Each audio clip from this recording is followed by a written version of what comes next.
It is exactly 8:30 p.m. on New Year's Eve in Sioux Falls, South Dakota. 28-year-old Jamie Wounded Arrow is walking into her apartment building. She has a bag of takeout food in her hand. She looks relaxed and happy. She's ready to have a quiet night and watch the ball drop on TV. But there is a dark secret that the cameras cannot see. Jamie has less than 8 hours left to live. Outside in the freezing cold night, a man is moving. He is drunk, he is angry, and he is walking toward her door. Jamie has one simple goal for the night. She wants to stay safe and warm in her own home. But this man has a different intention. He wants to shatter everything she has built. This is the very last time surveillance footage will ever show Jamie walking freely. What happens next is truly shocking and will leave the whole city in fear. Jamie was a person who had worked very hard to change her life for the better. By the end of 2016, she had reached some amazing milestones. She was 2 years sober and very proud of her progress. She had a job she loved and her own apartment that she paid for herself. She was a woman who lived life on her own terms. Earlier that night, she talked to one of her best friends on the phone. They were supposed to go out to eat together to celebrate the holiday, but Jamie changed her mind at the last minute. She told her friend that they should wait until after New Year's Day. She didn't want to be outside with all the clowns acting up in the streets. Her friend laughed and said that was a smart plan. They promised to see each other soon. It seemed like the safest plan in the world, but it was the last time they would ever speak. Inside her apartment, Jamie was settling in for the night. She felt completely secure behind her locked door. She even posted a funny picture on social media to show her friends she was staying in bed. It was her way of saying she was done with the world for the night. At 11:08 p.m., she sent out her very last messages. She wished her family and friends a Happy New Year. Her loved ones replied with hearts and smiles. They had no idea these were the final words they would ever get from her. As the clock hit midnight, the world celebrated with fireworks and cheers. But inside Jamie's apartment, the silence began. She stopped answering texts. She stopped posting updates. At first, no one was worried because they knew she wanted to sleep in. They thought she was just enjoying her peace and quiet. But days started to pass, and the silence became heavy. It was now January, and Jamie's phone was still dark. On January 6th, a neighbor in the building noticed a strange smell. It was coming from the hallway near the lower-level units. It was a thick, terrible scent that you couldn't ignore. The neighbor told the apartment manager, who then called the police.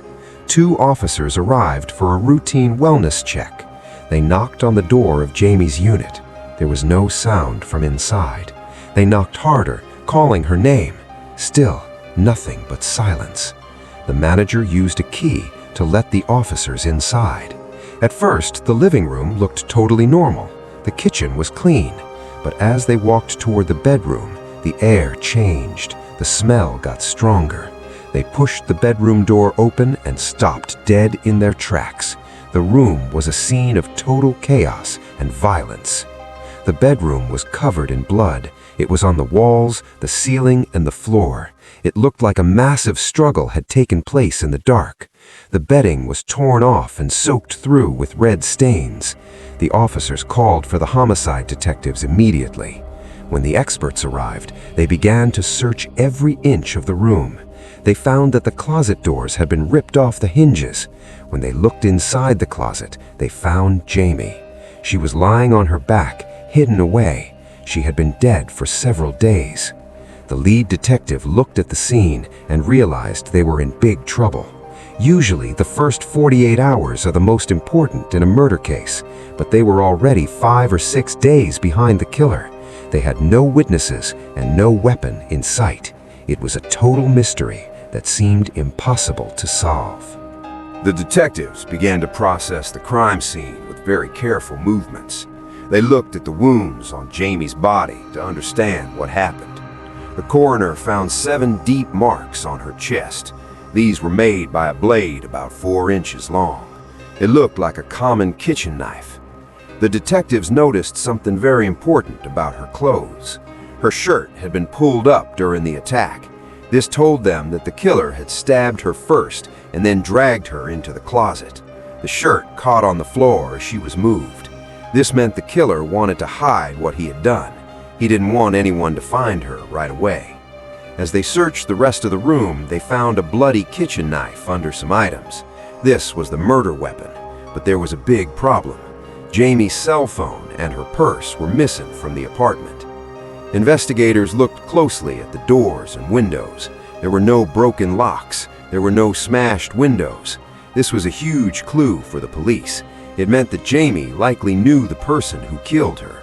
She wouldn't have let a stranger into her home at 3 in the morning. She must have trusted this person enough to open the door. The detectives knew they needed to find her phone to see who she was talking to. They sent out legal orders to the phone company to get her records. While they waited, they went to the apartment manager to get the surveillance tapes. They told the manager to save every second of video from New Year's Eve. This building had over 1,000 residents, so there was a lot of video to watch. They sat down in a dark room and began to watch the footage frame by frame. While the police watched the videos, the news of the murder hit the city. People were terrified and angry. Jamie was a well-known member of the Native American and transgender community. Her death felt like a direct attack on vulnerable people. The community started to hold rallies and demanded that the police find the killer fast. The pressure on the detectives was growing every single day. They went door to door in the apartment building, asking everyone the same questions. Did you hear a scream? Did you see someone strange in the hallway? But most people said they heard nothing. In a building that big, people tend to mind their own business. The silence of the neighbors was making the case much harder. The detectives felt like they were chasing a ghost who had a 5-day head start. Finally, the detectives found something incredible on the videotapes. At 3:30 a.m. on New Year's Day, a man appears on the screen. It's in a sweatshirt. He walks up to the building and knocks on Jamie's door. He waits for a long time, but she doesn't answer. Then he does something very bold. He walks around to the side of the building and starts banging on her window. He bangs so hard that she eventually wakes up and lets him into the front door. The man stays inside her apartment for about an hour and 10 minutes. When he finally walks back out into the hallway, the camera catches a chilling detail. His sweatshirt, which was clean when he arrived, is now soaked with dark stains. The detective zoomed in and could see the words Peabody Energy on the front of his blood-stained clothes. The camera followed the man as he left the building. He didn't go to a car. He started walking toward a dark wooded area behind the apartment complex. This area had a deep ravine filled with trees and bushes. The man started throwing things into the woods. He tossed them one by one into the darkness. Then he simply vanished into the night. The officers rushed to that ravine immediately. They searched through the snow and the dirt. They found exactly what they were looking for. Jamie's purse was there. Her ID cards and her social security card were scattered in the weeds. The cash was gone, but her identity was left behind like trash. Now the police had a face on camera and a clear path the killer took, but they still didn't have a name for the man in the basketball shorts. The detectives needed a name for the man on the video. They decided to look into Jamie's past to see who she hung out with. They found out that she had spent time at a place called the Arch.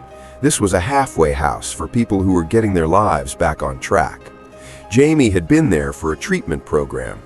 This was a place where people made a lot of connections. Some of those connections were good, and some were very bad.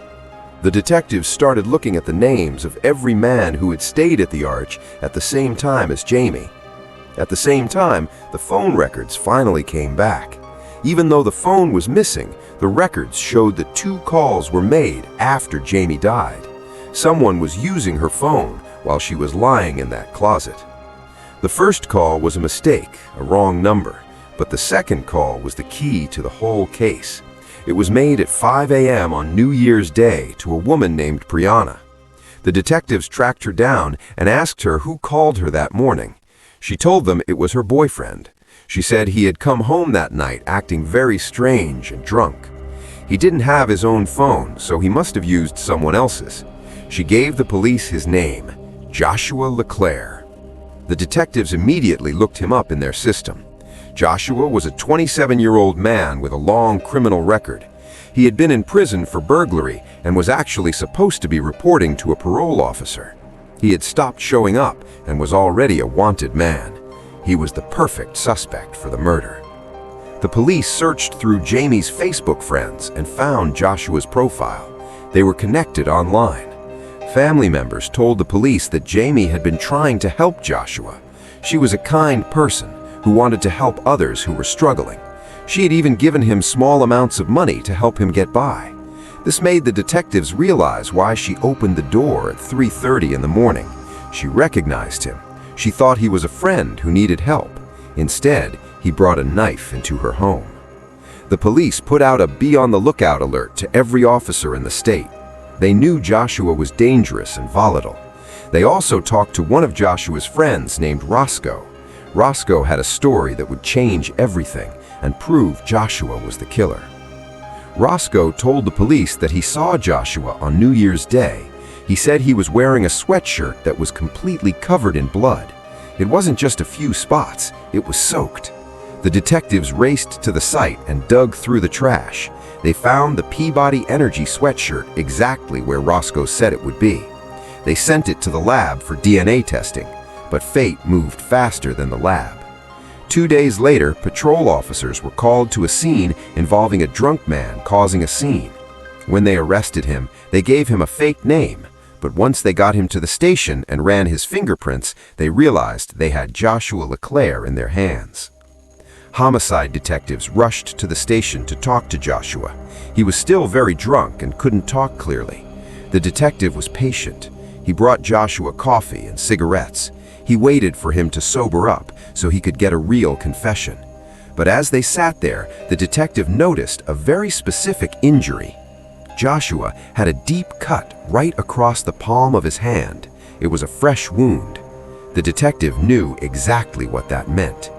When someone stabs another person many times, the knife gets slippery with blood. Often, the attacker's hand will slide down the handle and onto the sharp blade. This cut was a signature of a knife attack. The detective didn't say anything about it yet. He let Joshua keep talking, waiting for the right moment to strike with the truth. Joshua started by saying he didn't remember anything about New Year's Eve. He claimed he was so drunk that his mind was a total blank, but the detective didn't buy it. He showed Joshua the pictures from the surveillance cameras. He showed him the bloody sweatshirt they found in the trash. He pointed to the deep cut on Joshua's palm. He explained how that cut happens during a stabbing. Joshua started to sweat. He realized the police had everything. Finally, he broke down. He admitted that he went to Jamie's house and that they got into a fight. He confessed that he was the one who used the knife. He admitted to stabbing her and putting her in the closet. The detectives finally had their man, but the why was still very blurry and confusing for everyone. Joshua LaClaire was officially charged with first-degree murder. As the trial got closer, he tried one last trick to save himself. He told the court that he acted in self-defense. He claimed that Jamie had made a move on him and he felt threatened. This made the family and the detectives very angry. The physical evidence proved he was lying. Jamie had defensive wounds on her arms. This means she was holding her hands up to try and block the knife. She was fighting for her life while he attacked her. Joshua only had one wound, and it was from his own knife slipping. The judge didn't believe Joshua's story for a second. He saw it as a cruel way to blame the victim for her own death. The community stood behind Jamie's family as they waited for the final sentence. In June 2018, the courtroom was packed with people who loved Jamie. Her family members gave emotional speeches. They talked about how much she had overcome in her life. They talked about how her mother, who had dementia, was suffering the most. Because of her memory loss, the mother would forget Jamie was dead. Every time a family member visited, they had to tell her the news all over again. Her mother would cry and scream as if she was hearing it for the first time every single day. This was a cycle of grief that never ended. The family asked the judge to give Joshua the maximum punishment possible. They wanted him to stay behind bars for the rest of his life so he could never hurt another innocent person again. The judge looked at Joshua and told him his actions were cold and heartless. He sentenced Joshua LaClaire to 65 years in state prison. In South Dakota, this is basically a life sentence. He will be an old man in his 90s before he is even allowed to ask for parole. The detectives felt a sense of relief, but they also felt sad. They knew that even though the killer was caught, the reason for the violence was still a mystery. Was it a hate crime because Jamie was transgender, or was it just a robbery gone wrong? Joshua never gave a straight answer. He took the true story of those final moments to prison with him. The family walked out of the court knowing that justice was served on paper, but their hearts were still broken. Jamie Wounded Arrow's story is a reminder of how much one person can build and how quickly a violent person can take it away. She was a light in her community. She was a woman who proved that you can beat addiction and build a beautiful life. Even in her final moments, she was trying to be safe and do the right thing. She deserved to have a long life full of New Year's celebrations. The surveillance footage shows her walking into her home, feeling safe, not knowing a shadow was following her. Today, her family lives for her. They carry her memory forward and make sure people remember Jamie for how she lived, not just how she died. The 65-year sentence ensures that the man who shattered her dreams will never walk free again in his youth.